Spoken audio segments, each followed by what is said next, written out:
ازيكم يا جماعه وعاملين ايه؟ وحشني والله. انا عارف انها بتعولق في تنزيل الفيديوهات فتره، بس معلش حقكم عليا، انا عارف ان انا مقصر في حقكم قوي. دلوقتي هنتكلم عن قصه جديده حصلت للعبد لله، والقصه المره دي مختلفه، هي ليها علاقه بالجيمنج، اهو حاجه ليها علاقه بالمحتوى بتاعنا. طب القصص دي عباره عن ايه؟ عباره عن ان انا كنت هروح في 60 داهيه بسبب الالعاب، وحرفيا دخلتني في مشاكل كبيره جدا واضرارها اكتر من نفعها بكتير. والفيديو النهارده مش مجرد قصه والسلام، هي تجربتي انا الشخصيه مع الالعاب، عشان انت كمان تخلي بالك من الحوار ده وما توقعش نفس الوقعه زي. فلو حابب تسمع القصه دي اعمل لايك واشترك في القناه، ويلا بينا نبدا الفيديو. في الحقيقه انا كان ليا قصتين مش قصه واحده، مره حصلت وانا صغير والثانيه من قريب لما كنت في تانية جامعه. تعالوا نبدا من وانا صغير الاول. انا كنت طفل زي اي طفل مصري مدمن قعاد على السايبر، كنت بطبق على لعبه وهي لعبه توم اند جيري. ما تسالنيش انا ازاي كنت متعلق باللعبه دي. انا اعرف حد بيتعلق بلعبه ميدل، بيتعلق بلعبه جي تي اي، يتعلق بلعبه ازاي تخنق الجار، حتى انما بلعبه توم اند جيري كانت غريبه بصراحه. فالمهم ابويا كان جايب كمبيوتر عندنا في البيت، وكان محمل بقى عليها العاب، ومن ضمنها لعبه توم اند جيري. وصلت لمرحله كنت بلعبها كل يوم، بص ما فوتش يوم غير لما العبها. وطبعا كنت بلعب اللعبه دي في وقت متاخر من الليل لغايه لما اصحى من النوم بالعافيه واروح المدرسه عشان انام هناك. حرفيا ده اللي كان بيحصل، ومش مره واحده ولا مرتين، لا ده كذا مره عادي. بستول فين؟ بستول هو اللي نايم في اخر الديسك هناك. وطبعا درجاتي كانت زي الزفت، وما كنتش بعمل الواجب غير لما حد مثلا من صحابي كده انقل منه الواجب كده قبل الحصه وخلاص. وكل ده بسبب اللعبه. انا لما كنت ارجع من المدرسه كنت بلعب اللعبه دي على طول، ما بستناش، حتى ما باكلش ما بشربش ما بعملش اي حاجه. لا انا كنت في مرحله حرجه لغايه لما جيت في يوم نمت في الفصل كالعاده. بس المره دي امي شافت في الكتاب المدرسه بتاعتي ان في ميس كاتبه ان الطالب الفلاني نايم ومش عارف ايه، وانه كل مره بينام في الفصل وكده. يعني امي عرفت الموضوع، طبعا كلمتني وقالت لي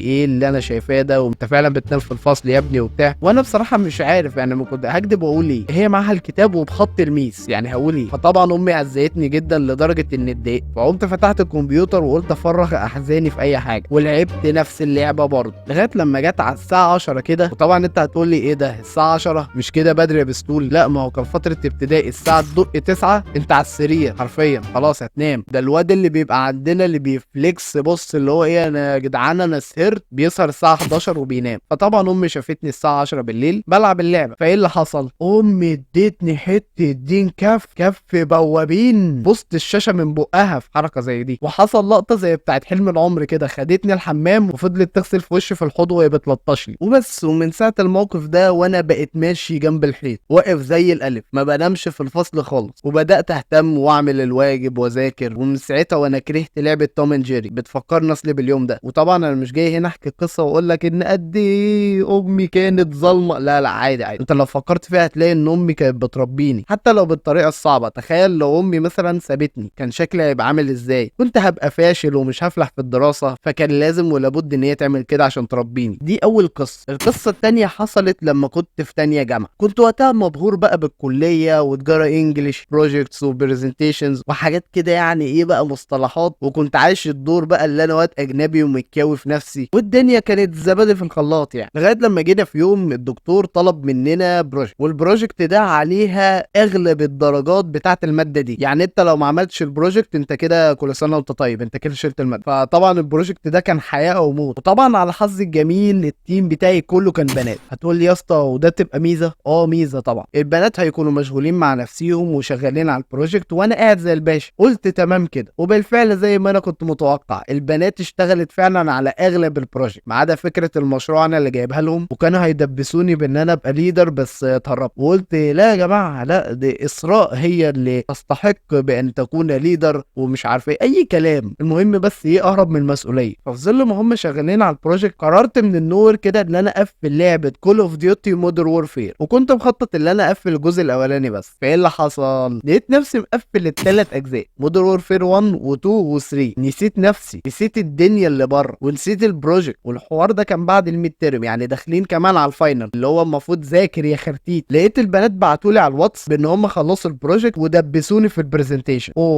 والبرزنتيشن يعني اللي انا اقدم المشروع ده للدكاتره او للدكتور، يعني ان انا هقدم له الحاجه بشكل بقى باوربوينت وحاجات كده. هتقول لي طب وايه يعني يا بستول، اتكلم كده اي كلمتين وخلاص كل بيها الدكتور وامشي. يا ريت كان الموضوع بالشكل اللي انت بتقوله ده، لان انا هقدم البرزنتيشن لدكتور يعني هو فاهم اكيد الماده، ولو شافني ان انا بهبت او بصيع هيكشفني، والبرزنتيشن كان المفروض امتى؟ الاسبوع اللي جاي. طب ما حدش بلغني ليه؟ لقيتهم فعلا بلغوني، بس انا كنت في البلاله، كنت مع مودرن وورفير هناك. طبعا كروت الباوربوينت وكروت الحاجه وذاكرت قشور من البروجكت، واتفقت معاهم ان انا في البروجكت يا جماعه مش هقدمها لوحدي، عاوز مثلا واحده تقدمها معايا او كلنا نقدمها مع بعض، كل واحد يقول جزء وخلاص. فضلت ها اقنع فيهم لغايه لما رضيوا بالفكره دي. البنات كلها عندي في التيم كانوا خايفين ان هم يطلعوا يتكلموا عشان الدكتور وعشان الناس برضو زمايلهم بيتفرجوا علينا وهكذا. هتقول لي يا بستول طب وانت ما كنتش خايف يعني؟ هقول لك كنت قلقان بس شويه، وده لان كنت في مسرح الكليه واللي احنا كنا بنمثل وبنغني قدام الناس عادي يعني، ما كانش فيه رهبه او خوف يعني. فانا كنت اكتر واحد واثق من نفسي في التيم، مع اني مش مذاكر حاجه وعارف كويس جدا ان انا رايح عشان اهب والدكتور هيكشفني، وقلت كده كده خربانه خربان. المهم اول واحده اللي هي الليدر يعني قالت المقدمه وقعدت تتكلم شويه لغايه لما جت الدور عليا. انا كنت تاني واحد. التيم اتفق معايا قبل ما نطلع ان انت اتكلم في اي كلام عشان احنا خايفين يا بستول وبتاع وعاوزين نعدي البروجكت ده على خير، وهو اكيد لما هيشوف البروجكت وهيشوف ان احنا عاملينها حلو فمش هيركز في البرزنتيشن قوي. قلت لهم ماشي. فايه اللي حصل؟ حرفيا انا بقيت عامل زي عارفين انتوا مسلسل بالطو اللي هو حبيبي عامل ايه ومع وقت الصباح في ليالي الملاح، اي كلام. كلامي ما كانش ليه علاقه بالبروجكت خالص. قعدت اتكلم على الوي شات وقعدت اتكلم على الذكاء الاصطناعي مع ان المفروض المشروع بيتكلم على السيارات، يعني بوظت الدنيا. ولكن مع ذلك الدكتور كان مبسوط مني لان هو شاف ان انا عندي معلومات عامه عن الذكاء الاصطناعي وعن الوي شات اللي ده تطبيق صيني وان هو بيبيع ويشتري وهكذا، لغايه لما الدكتور عدانا. خدنا كام من 5؟ 3.5 من 5. البنات كانوا فرحانين ومش عارف ايه وبتاع، كانوا المفروض مستنييني بره الكليه، ما لاقونيش لان انا كنت مروح، ما بستناش في الجامعه خالص. انا من النوع لما اخلص المحاضره طيران على البيت لان انا ما بحبش اقعد في الجامعه خالص. وبس يا سيدي، دي قصتي مع الالعاب، وان هي كانت هتوديني في داهيه، كانت هتوديني في داهيه في المدرسه وانا صغير، وكانت هتوديني في داهيه في الكليه اللي انا فيها. ممكن تكتب لي تحت في التعليقات وتحكي لنا تجربتك عن الالعاب وايه المواقف اللي حصلت لك، وهل فعلا الالعاب كانت هتحطك في مشاكل وكانت هتوديك في داهيه ولا ايه اللي حصل. فلو الفيديو عجبك اعمل لايك، ولو انت لسه مش مشترك اشترك معايا في القناه. انا عارف ان الفيديو صغير شويه بس قلت برضو ايه ما اطولش عليكم في تنزيل الفيديوهات. اشوفكم الفيديو الجاي، سلام عليكم.